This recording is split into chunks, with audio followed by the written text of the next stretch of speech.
할렐루야. 이 시간에는 창세기 17장 7절에서 14절 말씀으로 아브라함의 신앙의 8단계인 할례를 통해 세상 끊기라는 제목으로 말씀의 은혜를 나누고자 합니다.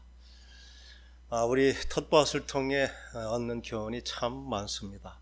우리가 생명이 있는 것을 이제 땅에다 심으면 때가 되면 보이지 않지만 뿌리를 내리고 또 줄기가 나고 가지가 뻗고 그리고 나무는 이제 잎사귀를 내고 이제 나중에 열매를 이게 맺게 되는 것입니다. 이것이 생명을 가진 존재의 자연적인 의치일 것입니다.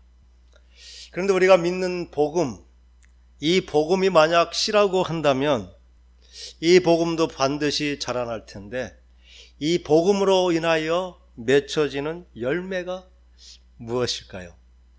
정말 복음에 생명이 있는 것이라면 씨가 자라듯이 자랄 것이고 또 열매 맺는 그 성장의 과정이 반드시 있을 것입니다. 그 복음이 맺는 열매, 그것을 우리는 삶의 변화라고 이렇게 말하는 것입니다. 우리가 복음을 가졌다, 믿음을 가졌다, 그게 생명이 있는 그 결과는 우리의 삶의 변화로 나타나는 것입니다. 믿음이 있다는 것은 내 삶이 말씀에 따라서 정말 내 삶이 변화되면서 이제 다양한 그 믿음의 열매를 맺혀가는 것, 그게 아브라함이 신앙의 10단계를 통해서 보여주는 그 변화된 삶의 모습들을 이렇게 보여주는 것입니다. 다른 말로 표현한다면 우리는 신앙의 수준에 따라서 우리의 삶이 변화될 것입니다. 아브라함은 그것을 분명하게 이제 본으로 보여주신 것이죠. 아브라함이 성숙해가는 그 변화의 과정은 아브라함에게만 국한된 것이 아니라 동일한 믿음을 가진 우리들에게도 그렇게 동일한 변화를 맺어갈 수 있도록 오늘 주님께서 우리에게 말씀의 은혜를 베풀어 주실 줄 믿습니다. 그러한 믿음을 가지고 이제 오늘 또 아브라함의 그 신앙의 단계를 쫓아서 하나님께서 우리에게 어떠한 놀라운 변화를 주실지를 기대하면서 오늘 말씀을 함께 생각해 보도록 하겠습니다. 하나님께서는 그 삶의 변화의 단계마다 하나님께서 찾아오시고 말씀해 주십니다. 하나님께서 아브라함을 부르시는 그 순종의 단계에도 하나님이 찾아와 말씀해 주셨고 또 그가 양보를 실천했을 때도 하나님께서는 아브라함을 찾아와 말씀해 주셨습니다. 그리고 아브라함이 원수까지 사랑하는 그 사랑을 실천했을 때 멜기세덱으로 떡과 포도들을 가지고 아브라함을 찾아와 말씀해 주시고 또 그 하나님께 내 삶의 주인은 하나님이시고 내 삶의 매 순간 하나님께서 관여하시고 내게 복을 주신다는 그 증표로 11조를 드리겠다고 고백했을 때 하나님은 찾아와 아브라함에게 제사를 드리라고 이렇게 말씀해 주셨습니다. 아브라함이 그 말씀에 순종하여 정성껏 예배를 드렸을 때 하나님께서는 불과 성령으로 찾아와 주시고 응답해 주셨던 것입니다. 이제 존귀한 아버지라고 하는 그러한 아브라함이라는 이름을 이제 열국의 아버지가 될 것이다. 성령과 연합된 이름, 새로운 이름 아브라함이라 이렇게 부르실 때도 하나님께서 아브라함을 찾아와 다시 계약을 맺자 말씀하시고 오늘 8단계 신앙 이 할례의 언약을 통해서도 여전히 하나님은 찾아와 주시고 분명하게 말씀해 주시는 것입니다. 오늘 그 아브라함을 찾아와서 약속하신 그 하나님 이 시간 우리에게 찾아와 주시고 우리에게 그 레마의 말씀으로 약속해 주시는 그 하나님의 언약을 받는 저와 여러분 될 수 있기를 간절히 축원합니다. 자, 오늘 하나님께서 찾아와서 하나님 아브라함에게 하신 약속이 무엇인지 오늘 말씀을 성경을 함께 읽어보도록 하겠습니다. 7절의 말씀 함께 읽겠습니다. 내가 내 언약을 나와 너 및 내 대대 후손 사이에 세워서 영원한 언약을 삼고 너와 내 후손의 하나님이 되리라. 아멘. 이 말씀에 분명한 것은 하나님께서 아브라함에게 약속하셨고 너뿐 아니라 너의 대대 후손에게도 동일한 약속을 하나 세운 것인데, 그 약속은 내가 너희의 하나님이 될 것이라는 약속. 하나님께서는 순종하라고 부르셨고 순종하는 그 관계를 거쳐서 오늘 또 새로운 약속을 주셨는데, 그것은 내가 너희의 하나님이 될 것이다. 이제 하나님의 백성이 되는 언약, 이게 이 주신 오늘 언약의 내용입니다. 8절에도 계속해서 그 언약의 내용을 더 말씀하시는데 함께 읽겠습니다. 내가 너와 내 후손에게 내가 거류하는 이 땅, 곧 가나안 온 땅을 주어 영원한 기업이 되게 하고 나는 그들의 하나님이 되리라. 아멘. 이 8절의 말씀은 이제 그 너희가 거주하는 그 땅을 너희에게 주어서 그 땅이 하나님의 기업이 되게 하겠다. 지금까지 그 땅은 이스라엘 백성의 땅이 아니라 가나안 족속이 살고 있는 세상에 속한 세상의 땅이었는데, 그 땅을 이제 내가 너희에게 주고 그 땅이 세상의 기업이 아니라 하나님의 기업이 되게 하겠다. 이게 놀라운 약속입니다. 이 약속, 동일한 믿음을 가진 우리에게도 주신 약속으로 믿으시기를 간절히 소원합니다. 아멘. 하나님께서는 그렇게 더불어서 내가 그들의 하나님, 약속한 그 대대 후손 그들과 더불어 나는 영원히 그들이 하나님이 될 것이라는 약속을 더불어 해 주시는 것입니다. 마귀가 주인이었던 우리가 이제 하나님의 백성이 되는 것, 그리고 세상에 속했던 땅이 하나님의 기업이 되는 약속, 이 약속이 얼마나 중요한지, 그것은 하나님께서 말로만 하는 것이 아니라 분명히 그들에게 증거가 되도록 할례의 언약을 통해서 그들에게 약속해 주시는 것입니다. 할례의 언약이라는 것은 11절에 이렇게 기록하고 있습니다. 함께 읽어보겠습니다. 너희는 포피를 베어라. 이것이 나와 너희의 사이의 언약의 표징이니라. 이 표피를 베는 것은 현대의학으로 말하면 이제 남자들이 포경 수술을 하는 것입니다. 남자의 성기의 끝에 표피를 잘라서 하는 그런 수술을 할례라고 이렇게 말하는 것입니다. 이것은 죽을 때까지 그 몸에 그 흔적이 남아 있게 되는 것입니다. 이스라엘 백성들은 오늘 약속대로 태어나서 8일째 되는 날 남자들이 그 표피를 잘라서 이스라엘 백성임을 이렇게 구분하는 할례를 지금도 행하고 있는 것입니다.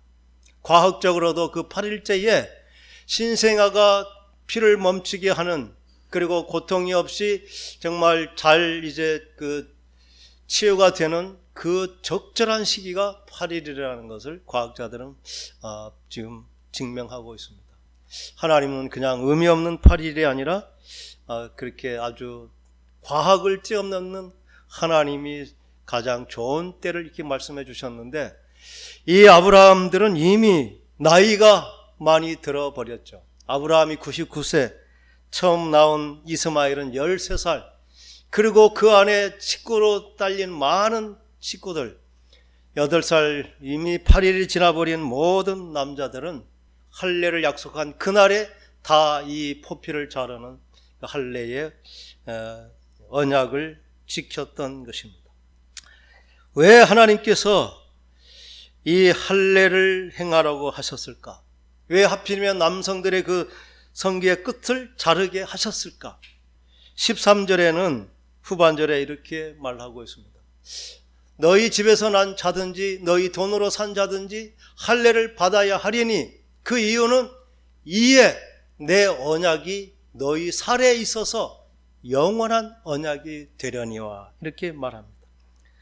얼마나 중요한 언약이기에 우리의 몸에 마치 표시로 이렇게 새겨지도록, 그래서 그 언약이 잊어지지 아니하고 언약이 늘 지켜지도록 이렇게 한 것입니다. 그런데 이 할례 언약의 의미가 무엇일까? 골로새서 2장 11절에는 그 할례의 의미를 이렇게 분명하게 말씀해 주십니다. 함께 하나님의 말씀 읽겠습니다. 또 그 안에서 너희가 손으로 하지 아니한 할례를 받았으니 곧 육의 몸을 벗는 것이요 그리스도의 할례니라. 할례라고 하는 것은 그 의미는 육의 몸을 벗어버린다. 육의 몸을 벗는다는 의미는 우리의 육신의 정욕, 안목의 정욕, 이생의 자랑에 매여 있는 그 육적인 삶을 벗어버린다. 그게 바로 할례의 언약의 의미인데, 이것을 한마디로 말하면 이제 세상에 속한, 세상을 끊어버리는 언약, 그게 바로 할례를 통한 언약이라는 것입니다. 그런데 그것을 구체적으로 그리스도의 할례라고 이렇게 표현하면서 그리스도 할례는 어떤 것인지 12절에는 또 이렇게 기록합니다. 함께 읽겠습니다. 너희가 세례로 그리스도와 함께 장사되고 또 죽은 자들 가운데서 그를 일으키신 하나님의 역사를 믿음으로 말미암아 그 안에서 함께 일으키심을 받았느니라. 이 할례라고 하는 것은 곧 그리스도의 십자가와 연합해서 우리가 세상에 대하여 죽고 그리스도와 함께 하나님에 대하여 살아나는 일, 그것을 바로 그리스도의 할례, 그것은 그리스도와 세례를 통해 연합된 우리의 삶의 모습이라고 그 할례의 의미를 말씀해 주시고 있습니다. 이 사실을 사도 바울은 로마서 6장 3절부터 6절에 또 이렇게 기록합니다. 그래서 주신 말씀을 또 함께 같이 읽겠습니다.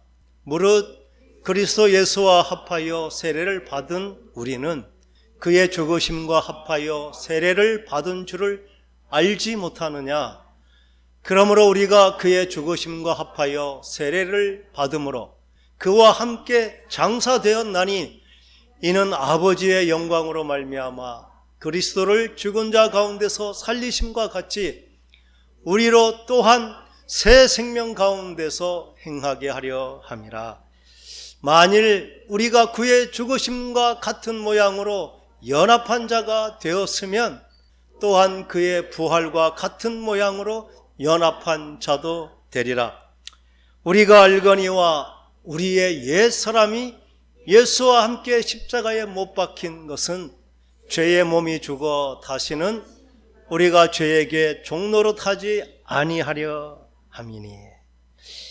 할례라고 하는 것, 그것은 세례의 의미인데, 세례를 받는다는 것은 우리가 예수 그리스도와 연합하여 십자가에 주님의 죽으심은 곧 나의 죽으심인 것, 그래서 주님의 죽으심과 내가 죽었음을 선언하는 것, 그래서 예수 그리스도와 함께 이제 다시 살리신 새 생명, 이제 하나님과 더불어 이제 하나님의 삶을 사는 것, 이 세상 욕심, 정욕, 그것을 다 끊어버리고 이제 세상 탐심에 매여 살던 우리가 이제는 하나님의 소유로, 하나님의 기업으로, 하나님의 백성으로 자유로운 삶을 산다는 것, 이게 바로 할례를 통해 주신 약속인 것입니다. 이 할례라는 것은 이스라엘 백성들은 애굽에서 나오자마자 곧 그 홍해를 건너는 사건을 통해서 이 세상과 이별하는, 다시는 돌아갈 애굽이 없는 그러한 경험, 이게 바로 홍해를 건넌 것을 이스라엘 백성들은 광야에서 세례를 받았다, 이렇게 말합니다. 우리도 실제로 이 받는 세례가 동일한 것입니다. 우리는 교회 나와서 1년이나 또 2년 되면, 전에는 학습받고 또 세례를 받았는데 이제 1년이 지나면 이제 세례를 받게 되는 것입니다. 그리고 학생들은 15세가 되면, 이제 중학생이 되었을 때 이제 세례를 받게 된, 그 세례의 의미가 바로 그것인데, 우리는 처음 세례 받을 때 그 의미를 모르고 받는 것이죠. 그냥 교회 나오니까 받아야 된다고 강요해서 받기도 하고, 나는 받을 자격이 없다고 할 때 죄인임을 인정하는 표로 세례를 받으라고 해서 받기도 하고, 우리는 그렇게 세례의 참 의미를 모르고 세례를 받았습니다. 그러나 그게 어떤 약속이 들어있는지를 오늘 분명히 보게 되는 것입니다. 우리가 세례 받은 것은 그냥 교회 나왔다는 증거로 받은 것이 아니라 우리가 지금은 알지 못했지만 그 세례의 참된 의미는 내가 예수와 함께 십자가에 죽었음을 선언하는 것이고, 이제 세상과 다른, 이제 하나님의 기업, 하나님의 백성으로 세상, 지금까지는 땅에 속한 존재, 세상 것을 추구하던, 정말 육신의 정욕, 안목의 정욕, 이생의 자랑을 추구하며 살던, 세상 정욕, 세상 욕심, 세상 자랑으로 살던 내가 이제는 십자가에 함께 죽고, 이제는 내 삶이 세상에 속한 것이 아니라 하나님의 기업으로 하나님의 영광을 위해 사는 존재가 되었다는 고백을 하는 것, 그렇게 마음에 결단하고 잊혀지지 않는 약속으로 주신 것, 그게 바로 세례라는 것이고, 그 세례의 의미를 아브라함에게는 그 표피를 자르는 고통을 통해서 몸에 새겨진 그러한 약속으로 분명하게 그러한 약속을 주셨다는 것입니다. 이 세상에 대하여 죽고 하나님을 위해 사는 존재가 되었다는 것, 그것은 이제 더 이상 세상 자랑 명예를 따라 살지 않는, 그것을 나의 삶의 목적 삼지 않는다는 분명한 의미가 있는 것입니다. 그래서 그렇게 사는 것이 마치 우리는 세상에서 무능한 존재로 사는 것인가? 결코 그렇지 않습니다. 마치 세상을 초연한 사람처럼 정말 세상 등지고 사는 그러한 삶도 더더욱 아닌 것입니다. 이 세상을 끊었다는 것, 정말 그리스도와 함께 십자가에 세상에 대하여 죽었다는 것은 더 이상 내가 세상에 속한 존재가 아니라는, 세상에 매여 있지 않는다는 것인데, 그게 우리는 세상 욕심 없이 아무런 그러한 것도 추구하지 않는, 그렇게 사는 존재가 결코 아닌 것을 분명하게 보여주십니다. 이렇게 산다는 것은 세상에 매이지 아니하고 정말 하나님이 주신 참 자유와 가치를 위해서 결단하며 살 수 있는 능력을 갖는다는 의미가 있습니다. 우리는 그렇게 산 사람, 아브라함도 그렇게 살았지만 그렇게 살아간 위대한 사람이 우리 역사 가운데도 있었습니다. 그분은 예수를 믿은 사람은 아닙니다. 그러나 세상을, 이치를 깨달은 것만으로도 그가 얼마나 세상에 매이지 아니하고 정말 참 자유하게 살았는지를 보여주시는 참 위대한 믿음의 사람, 참 위대한 그 이치를 깨달아 살았던 그 사람이 있었습니다. 제가 그분에 대해서 잠시 소개를 해드리겠습니다. 그분은 이제 1600년대 16세기 아주 치열했던 그러한 역사의 경랑 가운데 태어나신 분인데 1536년 12월 26일 출생하셨습니다. 지금으로부터 한 480년 전에 태어나신 분입니다. 그분은 4살 때 그 사략이라고 하는 역사를 이제 간단하게 서술한 그 역사책을 다 4살 때 다 떼어버렸습니다. 그리고 7살이 되었을 때 논어, 맹자, 대학, 중용 이 4서를 다 떼었다는 것입니다. 그것을 떼었다는 것은 그냥 읽고 이렇게 지나갔다는 것이 아니라 그 깊은 진리를 이미 깨달았다는 것이죠. 참 놀라운 천재인 것입니다. 13살 때 그가 과거에 응시했는데 13살에 장원에 급제한 것입니다. 그리고 29살이 되도록 9번이나 이제 그 과거에 응시했고 그 9번 다 장원 급제를 했습니다. 그래서 그에게는 구도 장원공이라는 아주 특별한 호칭이 주어졌습니다. 그는 과거에 응시했지만 관직에 연연하지 아니하고 또 과거 시험 자체를 좋아하지도 않았습니다. 과거 보기 위해서 공부하는 것 자체를 좋아하지 않았습니다. 공부라는 것은 진리를 깨닫고 그렇게 살기 위한 것이지 어떤 명예를 얻기 위해서 하는 것 자체를 그는 좋아하지 않았습니다. 그가 이제 너무나 탁월했기에 그는 호조 좌랑으로 시작해서 대제학을 지냈고 호조판서, 이조판서, 형조판서, 병조판서를 다 거치면서 이제 임금을 가르치는 그러한 스승으로 지냈습니다. 그리고 그분은 퇴계 이황이 영남 학파라고 하는 학파를 창시했다고 하면 그와 쌍벽을 이루는 기호 학파의 종장, 최고의 수장이 바로 그분이 율곡이이 신사임당이 아들인 것입니다. 그분이 1551년 16살 때 그 어머님의 신사임당이 이제 돌아가셨습니다. 그는 3년 동안 그 묘지에서 묘막을 짓고 지극히 그 부모님을 이제 돌본 것이죠. 그리고 어머니가 돌아가신 후에 간곡한 그러한 부탁에도 불구하고 아버지가 이제 첩을 얻었는데 아주 정말 술을 좋아하고 성격이 아주 괴팍한 그러한 여자를 아마 이제 어머니로 들였습니다. 그 어머니가 얼마나 괴롭혔는데도 율곡은 지극정성으로 신사임당 어머니를 모시듯이 그렇게 어머니를 섬기고 자기가 잘못한 일이 없음에도 어머니가 노여워하면 그 방 앞에 무릎 꿇고 정말 용서를 비는 그렇게 변함없는 부모 공경의 모습에 그 완악했던 그 포악했던 어머니도 이제 율곡을 따라서 이제 좋은 어머니가 되었다는 그런 얘기를 들었습니다. 이치를 깨달았다는 것, 그렇게 정말 진리를 알았다는 것, 자유하다는 것은 자연스럽게 부모를 공경하게 되고 또 형제를 우애하게 되고 자녀를 존중하게 되는 것. 이건 저절로 만들어진 그러한 자유한 사람의 습성인 것입니다. 이제 30살이 되었을 때 조정에 들어간 지 1년 만에 영의정이고 또 왕의 외삼촌인 윤원형이라고 하는 그 사람의 횡포가 아주 극심했지만 아무도 왕 앞에 바른 말을 직언하지 못했습니다. 자기도 죽을까 봐. 그런데 이 율곡이는 담대하게 상소를 내어서 그들의 잘못을 지적하고 그들을 유배시키게 한, 목숨을 내걸고 하나님 앞 정말 왕 앞에 직언할 수 있는 나라에 생명을 걸고 충성하는 모습, 이게 참 자유한 자의 그 모습인 것입니다.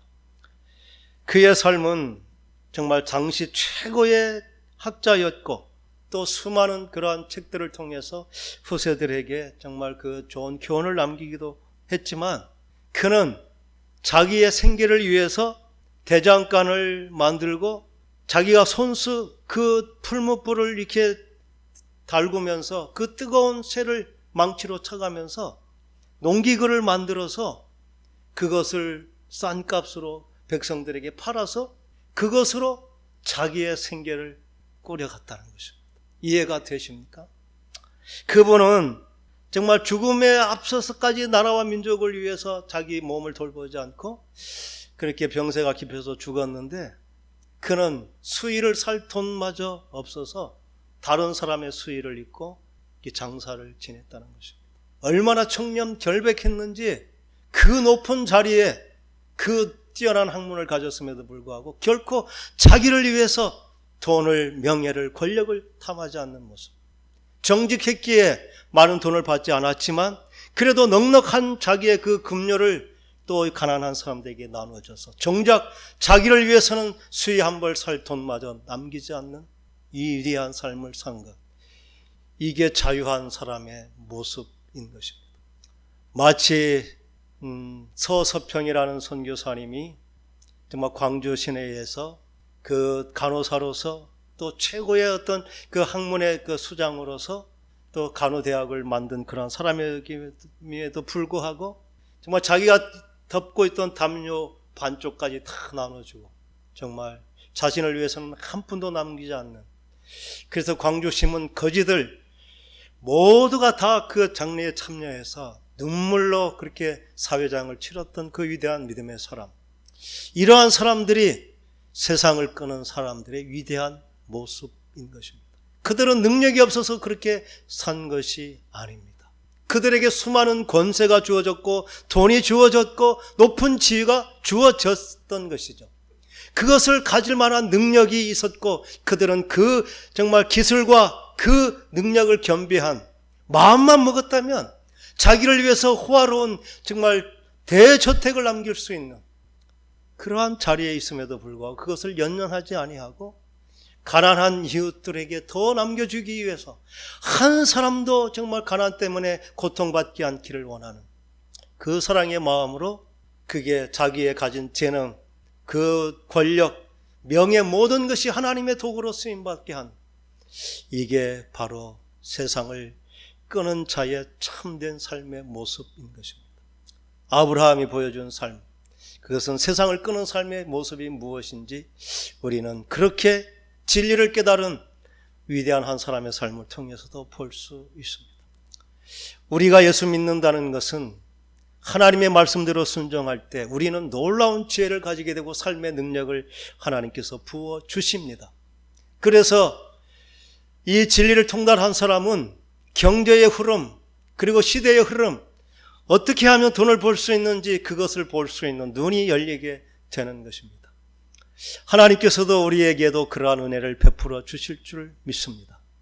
그것은 진리가 주는 위대한 힘인 것입니다. 그것은 하나님의 말씀대로 여호와를 경외하는 것이 지혜와 지식의 근본이라 말씀하신 것처럼 우리가 하나님의 말씀을 묵상하고 그 말씀을 깊이 깨달을 때 우리는 그 길을, 어떻게 돈을 벌 수 있는지, 어떻게 나라가 정치가 안정될 수 있는지, 어떻게 우리가 이 위기의 상황을 극복할 수 있는지 그 지혜를 하나님께서 우리에게 주시는 것입니다. 근데 많은 사람들은 그 지혜를 가지고 자기의 권력과 명예, 자신의 가정의 어떤 그 부를 위해서 써버리므로 그들은 그 자유함을 알지 못하는, 실력을 가졌지만 그 정말 육신의 정욕, 이생의 자랑에 매여 있는 종으로 사는 부끄러운 모습을 가지게 되는 것입니다. 오늘 하나님께서는 종이 아니라 자유한 자로 살도록 그렇게 우리에게 도전해 주시는 줄 믿습니다. 우리가 그렇게 결단하고 하나님 앞에 정말 이제는 내는 세상에 속하지 아니한 내게 주신 모든 것, 건강, 지혜, 그리고 일할 수 있는 모든 기회, 그리고 내가 앞으로 얻게 될 모든 것, 그게 하나님의 기업이고 내 자신을 위한 치부하는 것이 아니라 영원히 하늘의 상급이 되는, 그렇게 살기로 결단하는 것, 그것을 마치 할례를 통해 내 몸에 새겨진 징표처럼 그러한 믿음으로 나는 세상에 속하지 아니하고 나는 이제 하나님의 것이 되고 나의 주인은 세상이 아니라 돈과 명예와 권력이 아니라 하나님이 나의 주님을 매 순간 고백하는 것, 그게 할례의 약속으로 몸에 새겨진 증표로 주신 언약이 되는 줄 믿습니다. 그렇게 세상에 속해 있었던 우리가 세상 정욕, 이생의 정욕, 육신의 정욕, 안목의 자랑, 너의 자랑을 위해서 살라고 마귀는 끊임없이 우리에게 유혹하지만 그 세상을 과감하게 끊고 하나님이 나의 주인 되심, 그리고 모든 것이 주어지겠지만 결코 그것을 나를 위해서는 어리석음을 범하지 않겠다고 하는 결단을 매 순간 새롭게 하는 것, 그게 아브라함에게 주신 할례의 언약인 줄 믿습니다. 그렇게 위대한 삶에 도전하는 저와 여러분 될 수 있기를 간절히 축원합니다. 기도하겠습니다.